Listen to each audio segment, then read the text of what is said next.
Now, one thing, I'm not sure whether you have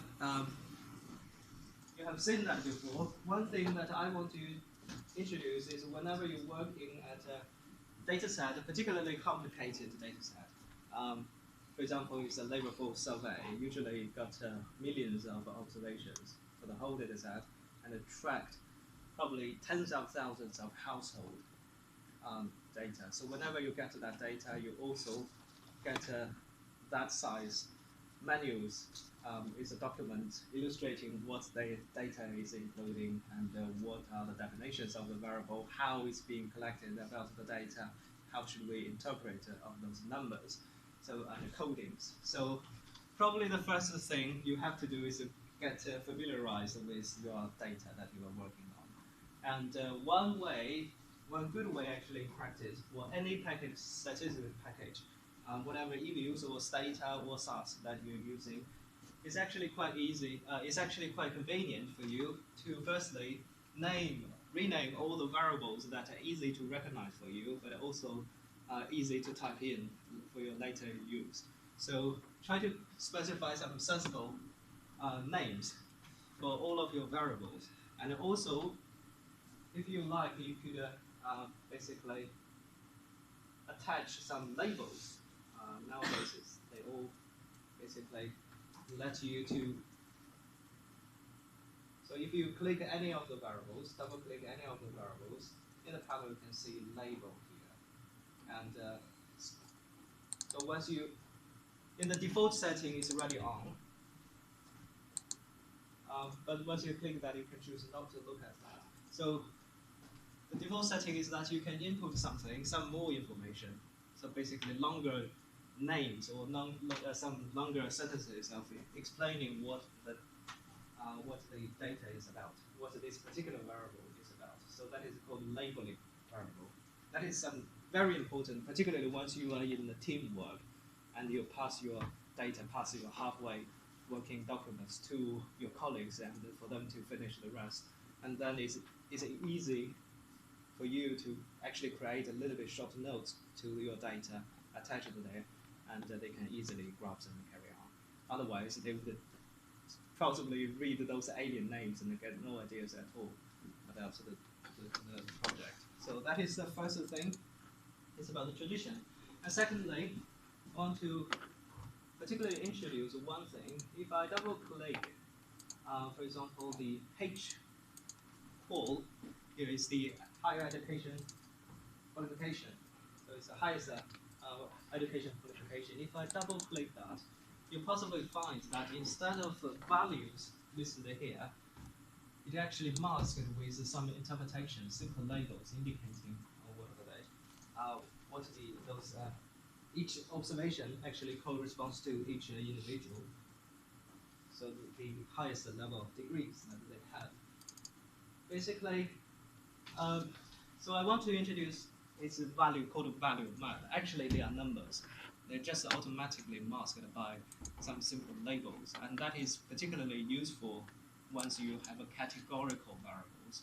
So if I have variables that indicating the level of income, the several bands, I want to actually quickly map the coding values 1, 2, 3, 4 into corresponding interpretations. That for me easy to later read and generate the summary statistics.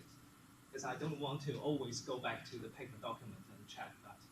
If I generate those values, it's automatically masked upon the numerical values there, then it's actually quite convenient to do. So the way I do that is to generate a new object, which is called value map. Have you done that before? No? Okay, no, that's good. So I would generate a value map, and that is our first task today. So you would actually, so if you see any objects in the working panel that with the icon in front of the variable name, the icon is called map. And then you double click that, you can see how it looks like. Later we can generate one of them. So double click, for example, the HQ no 1, HQ no 1.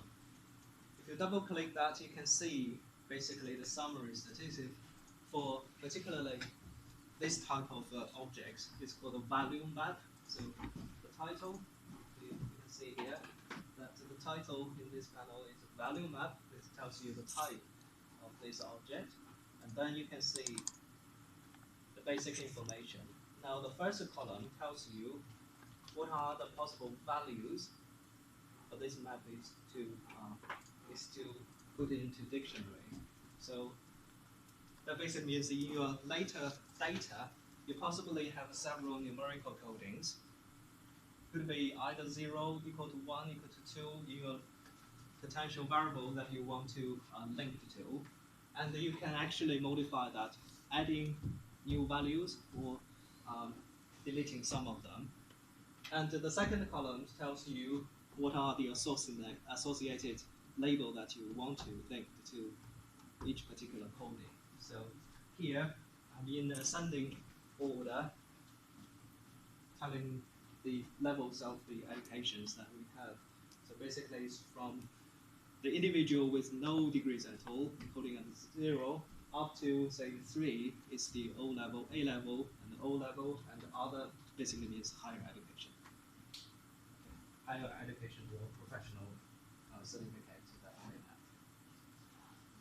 Okay, so similarly, there are other actually value map, and one interesting one is the IND. So if you click the value map icon in the node 1, then you can see that it includes more possible values to map on, and this is the industry classification. So the standardized UK industry classification may contain, I think, not only 9, but includes more. Particularly if you do, say, some surveys data, that is the typical things that you should do. Is the industry classification. So suppose that you now want to do a stock market analysis. You know that in the UK we have roughly about, if you look at this historical data, we probably have 20,000 stocks ever had since the beginning. And each of the firms may belongs to different industry.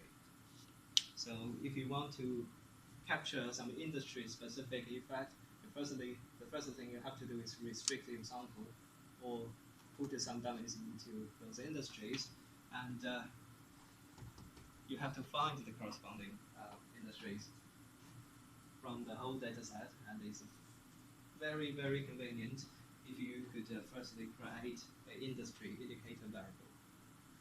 Okay, so this is the industry, and you can see basically we have 9 categories from the agricultural sector, electricity, water, manufacturing, up to banking, finance, and the public and education sector.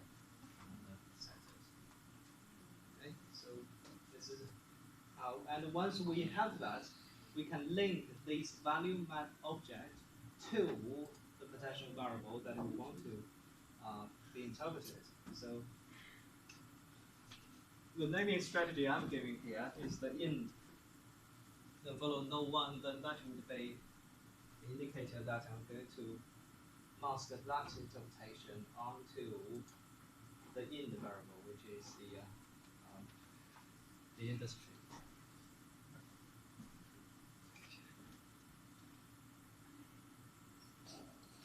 So if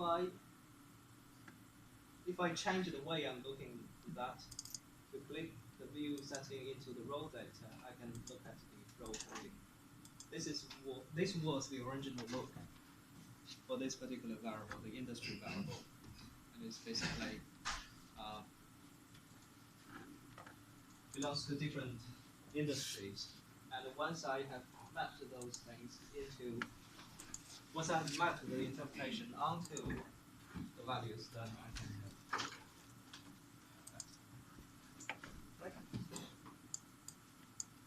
Okay, so you know what's the function of this object, and now we can actually create one. So suppose now,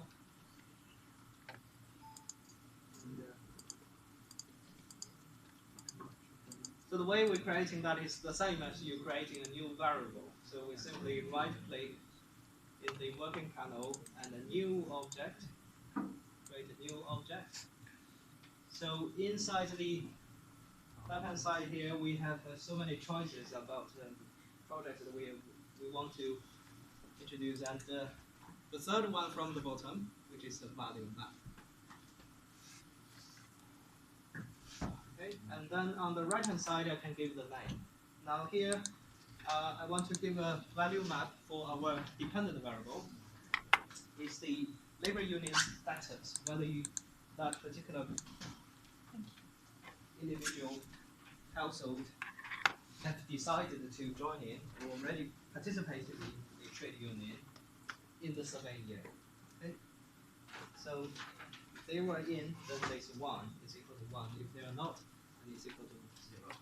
So I want to generate a value map, and I would call that, say, TU, that corresponds to our true variable, the dependent variable TU, and then put a no one indicating is a value, something different but associated with that value. Then I'm clicking OK. So you will see it automatically generates the data panel.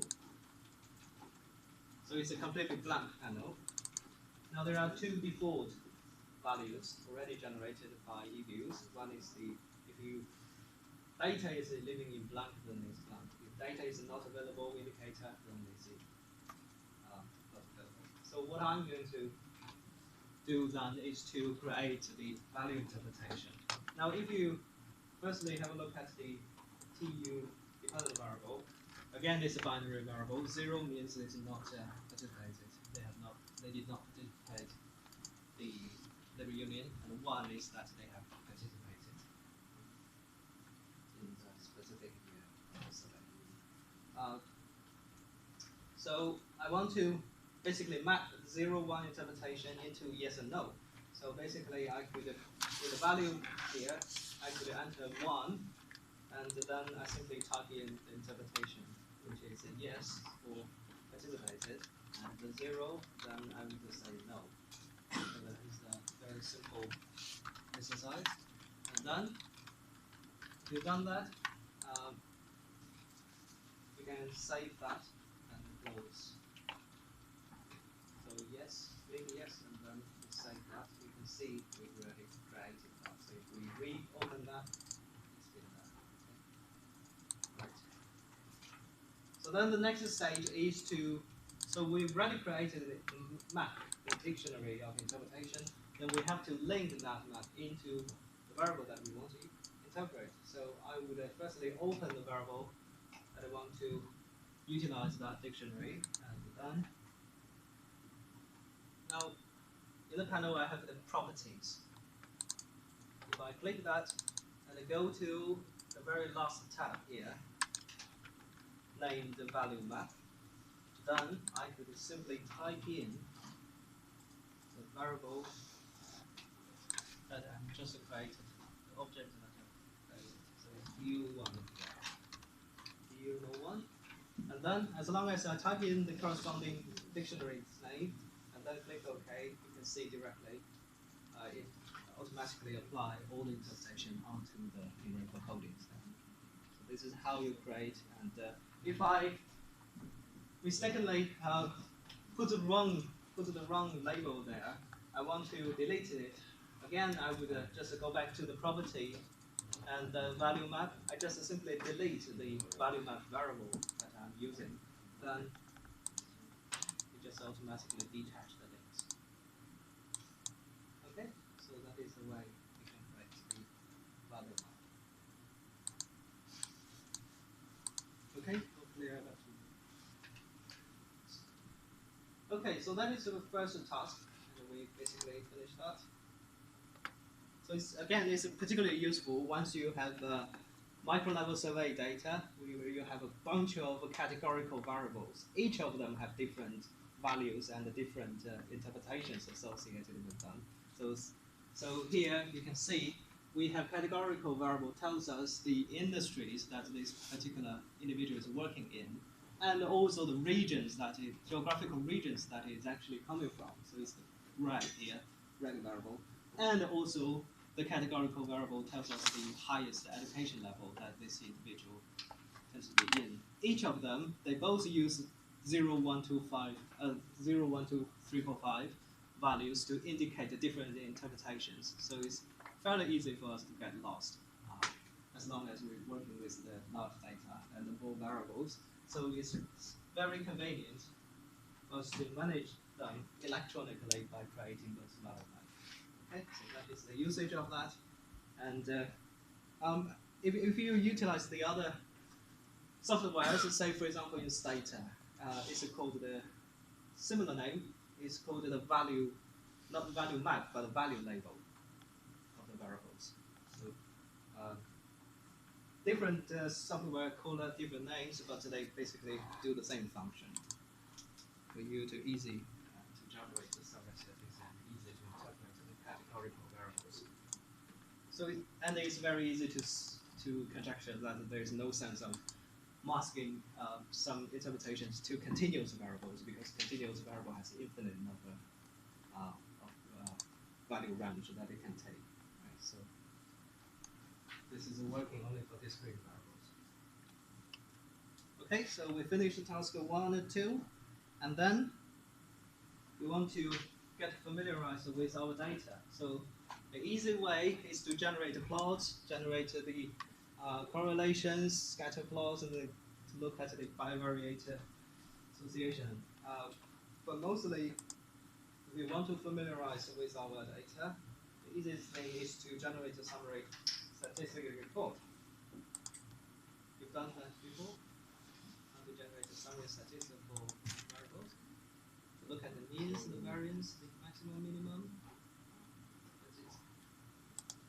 In your time series analysis, you probably at least plot the trend. You see how to plot that. Yes. So for cross-sectional variables, probably it doesn't make too much sense to generate a line graph, because it doesn't tell you the trend. It just is the cross-sectional variations. So the way we generate the summary report for any single variable, it's just as simple. You just double-click that, and in the view. And you can see here descriptive statistics, and we can choose a stats table, and it automatically generates all the information that we want. Now this is for the simple summary statistics for any individual variables, but once we're thinking about doing regressions, we have to care about the sample coverage. If we do for all the variables, because we know that it is possible that for some of the variables, some individuals may have missing values there. So those individuals wouldn't go into our later regressions because they have missing information. They can't be thrown into our regression. So finally, the total number of observations that are available to the regression would be those observations that have all the values available for all the variables. So what we are doing then is better to generate the summary statistics based on the common sample, or the common available sample for all the variables that we are interested in. So that is the task that we are going to do now. So instead of generating individual report, I will follow similar procedure and to generate a summary statistical report for a bunch of variables based on the common available observations. Okay, so this is what I'm going to do. So the way I'm going to do is to simply by multi-select the variables that I want. So obviously our dependent variable is the liver unit. Okay, and then I probably would. You can see under the item 5 that I have already given you the specification of our regression. I care about the dependent variable TU, which is the trade union status, and then C stands for the constant, age is the age of the worker, female is a dummy variable indicating whether that specific individual is female or not, and then individual that means for region, I care about the region, and I care about the level of education, qualification, and then I should control also the industries of influence. So basically, which industry that that individual is working on, because we'll see that later. For specific, for any particular industries, they have different patterns of the decision to join in the union or not. Particularly, for example, in the public sector, such as education, the participation rate of labor unions traditionally higher. So if you're working in the government, if you're working in the education sector, surely be higher. In the private sector, it tends to be lower. So that we have to introduce some dummy to capture individual specific, industry specific effect in later regression. So if I just holding Control P and select TU and age, okay, and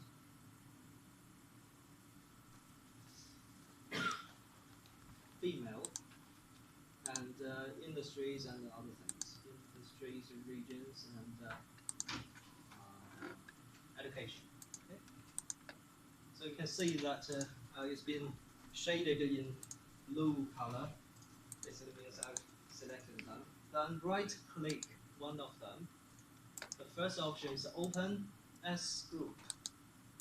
So if I click that, you can see that I'm jointly open all the variables here in the working